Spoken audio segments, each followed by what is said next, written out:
Hi, I'm Jose Hernandez, and I am a part-time videographer. I've been doing it for about 5 years now, and I wanted to kind of share one of the hardest things that I had come up as I was, beginning was knowing what gear to buy, how to not overspend. I turned around and spent a lot of money on a lot of BS that I should never have purchased, and I think it was a huge waste of money and a huge waste of my time. Now, I have a core amount of stuff that I think you should buy. This is my own personal advice. And again, if you're in that situation where I was 3-4 years ago, when you're first starting out and no one's really telling you these things, you just go online and you see a plethora of stuff you think you should buy and you don't really know. So I kind of wanted to do this for those people out there. So let's get into it, right? Number one, you need a DSLR. You need a mirrorless camera to start. I don't care what anybody says. Don't start with your cell phone. Your cell phone could only take you so far. Yeah, it's good for reels. It's good for some social media stuff. But ultimately, if you really want to get into videography, you need to find a camera and find a system you can stick with. My personal advice is to buy something that has IBIS if you're starting out, for sure. Something with really good autofocus if you're starting out, for sure. When I started, I did not have autofocus and I did not have IBIS. I feel like it made me better, and it probably would make you better too. But if I was first starting out and I was giving myself advice, I probably would have just said, hey, buy something with good autofocus, good IBIS, 10-bit color. This is my Lumix S5 II, great camera. I could advise anybody to buy that. Another thing you're gonna need is a lens. You don't need a bunch of lenses. You just need a lens, one lens. This is a 24-70. I pretty much use this. It stays on my camera 24/7. And you could use this focal length pretty much for anything. It's a 2.8 aperture, so you get the blur in the background, which is pretty nice. And it's a quality lens. So I would say buy a good camera. You could buy a Lumix camera for not a lot of money nowadays. You could probably buy one of these for like under $1,500. The lens is probably going to cost you over $1,000. But if you're really looking to do this seriously, then I think that's a small investment considering what cameras actually cost. Like professional grade cameras really do cost a lot of money. So this is what I will call like, prosumer. And it's a great camera, so definitely start.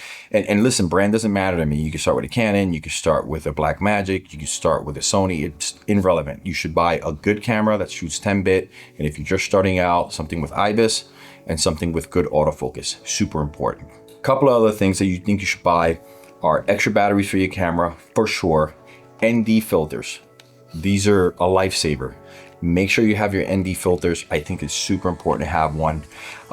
If you only have one lens, you only have to buy one ND filter realistically. So just spend the money. You probably get like one.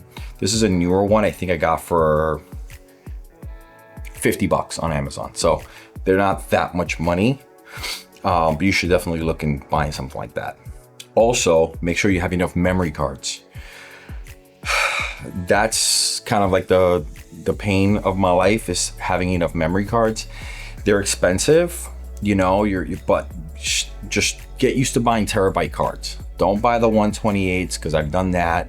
Don't buy the 512s are okay. So either 512s or terabyte. Don't buy the 128s or anything smaller than a terabyte, than a half a terabyte. To me, is a waste. Just either buy the 512 or buy the terabyte or bigger. You'll thank me later.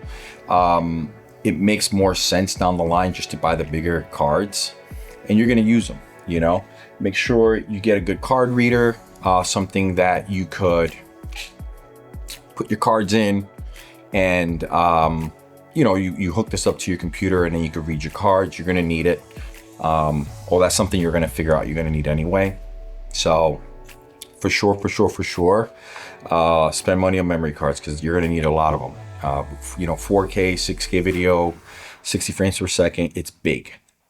And it's going to be memory consuming. So make sure you kind of get that stuff. Something else I think is really important that people overlook when they're getting started in video is that they overlook audio. Audio is actually more important than video. It really is. If it sounds like crap, no one's going to watch it.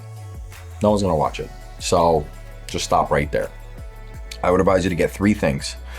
Get a wireless mic, you're gonna need it. A shotgun mic, you're also gonna need it. And then some sort of lapel mic, or these newer CM28s have the hookup for the lapel mic, so you could hide your mic. So I would definitely, look into getting something like this. This is a deity. I forget, this is the D4, V-Mic D4. Got it a few years ago. It's been really good. The battery life is amazing. It uses AAA batteries, but it lasts forever. I think I've changed the batteries on this thing like 3 times in the last, few months. These have the self-charging case. Great. I, haven't had any complaints with them. The audio quality, yeah, it's not like 32-bit float. You're going to start hearing that around. A lot of people talking about, oh, 32-bit float, 32-bit float. You don't need it. It's good to have it. That's all I got to say. That's all I have. Like right now, I'm filming in 32-bit float, going into this is a Comic VM. I think it's called a VM40. So great mic. It's great. It could be a shotgun mic. It could be a wireless mic. So if you really want something, that's also another one that I would advise. But you could probably knock 2 birds with one stone, actually, if I think about it. Yeah, you could do that as a shotgun mic and also use it as a wireless mic. It's gonna be big, it's gonna be hard to hide, but you could definitely use it. Another small thing that people are not gonna tell you about is gonna be a grade card. Definitely get something like this. They're super inexpensive on Amazon. I think they're like $10. You could use it for white balance, you could use it for exposure. I did not know about this till, about a year ago. It would have saved my life years ago. So definitely get one of these and learn how to use it. It's super simple. I'm not gonna explain it, but it's just, there's a million YouTube videos on it, and I think you should definitely use it. The next thing I think you should definitely get is a good tripod. You absolutely need a good tripod, not a cheap tripod. I have like 5 cheap tripods out here that I've used like 5 times, and every time I put on my camera, they're just like, my camera's falling over, it's crap. It's never worked out. So get a nice tripod with a fluid head, and you're gonna spend some money on it, but it's gonna last you forever. Like, I don't think, it's like a lot of this stuff you could use for years and years. So don't think that you're overspending. It's a small investment in your future if in videography, if that's what you want to do. So for me, it started as a hobby, and I do more and more projects for other people now. So I think it's become embedded in me now that I much rather prefer to spend a little bit of extra money on what I'm buying than to have to buy it again down the line. So that's just kind of my thing. So the same thing with tripods. That's why I have 3 junk ones there. If anybody wants one, hit me up, I'll send you one. And the last thing the most important thing, you should definitely get a light. Get a nice key light. 300 watts or more, I think would be great. I think like even like this is 100 watt, I think, or 60 watt. It's just not enough light. You're gonna notice that in certain situations, you're not gonna have enough light, and you really do need it. Cameras, work on light and reflection of light. So it's probably one of the most important things actually when it comes down to videography is how the light looks. So definitely like, I'll put some down in the link below for my affiliate link so you can take a look.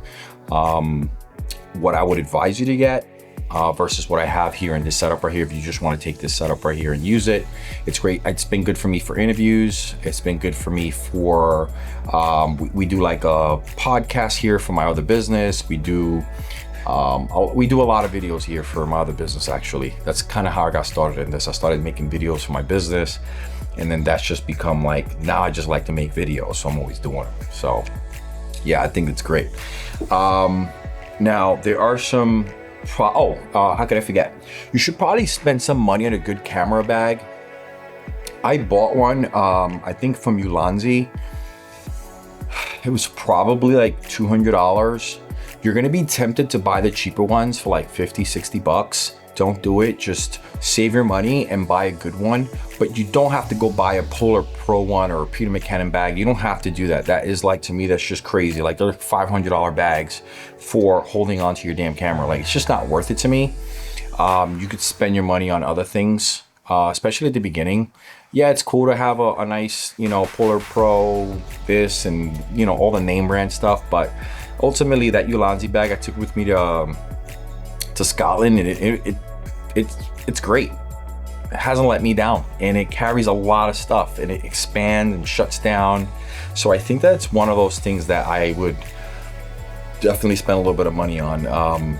You're probably looking between like $150 and $200. I'll put the link to that bag that I have. I should actually review that bag below so you can take a look at it. But if you get this far in the video, I'll put it down below so you can take a look. Other than that, I think that there is one thing that I'm missing, and it's education. I started with like Tomorrow's Filmmaker, and I forget the name of the other one. It was like Full-Time Filmmaker was the other one, in Tomorrow's Filmmaker. I bought their courses, and they taught me a lot, and they were cheap. They were like $150 or $100 when I first started. Not having someone there to mentor me and teach me how to use a camera and teach me about lighting and teach me about composition and teach me about all this stuff, it really did come in handy. I'm not saying that it's gonna like be the best money you've ever spent, but I think that probably before I buy a lot of these things, I would get like a small course you could buy on YouTube. I think Tomorrow's Filmmaker was the one that I used, or Full-Time Filmmaker was one of those two, and I remember it being like on sale for like $99. It was usually like $1,000 at the time, and it was great, and it taught me a lot. So yeah, definitely spend some money on that. I think that anything that's gonna like help you, especially at the beginning, you're gonna be doing this by yourself. It sucks, like no one's teaching you shit. You're just out here on YouTube, like scouring the internet, trying to learn stuff. And that's the reason I created this video, is because I spend a lot of money and a lot of time on stuff that I shouldn't have. I think that if you're gonna be spending money on education, it shouldn't be that expensive, especially with YouTube having all this information. It's pretty much all out there for free. You should be learning about editing, get good editing software, stay away from Premiere, just get DaVinci. It's cheaper in the long run. Just get it, get the free version if you have to. It's great. I used that for 2 years before I decided to buy the studio version. It was okay. And it taught me so much. So I think that that's, something that I would probably keep in mind. But set money and spend what you have is time. So spend your time on learning the craft, learning about composition, learning about maybe coloring, learning about all that stuff. Don't get all caught up in the gear part of this. The gear part of it is, it's just like everybody has it. It's gas. Everybody talks about it, especially here on YouTube. So try to stay away from that in my book, yeah. So anyway, that's my video for today. I just wanted to put something out there this week. I've been trying to like upload a little bit more consistently now. Things are a little bit slow at work, so I figured I had the time to kind of like get this done and shoot it. So yeah, I'm out. Peace.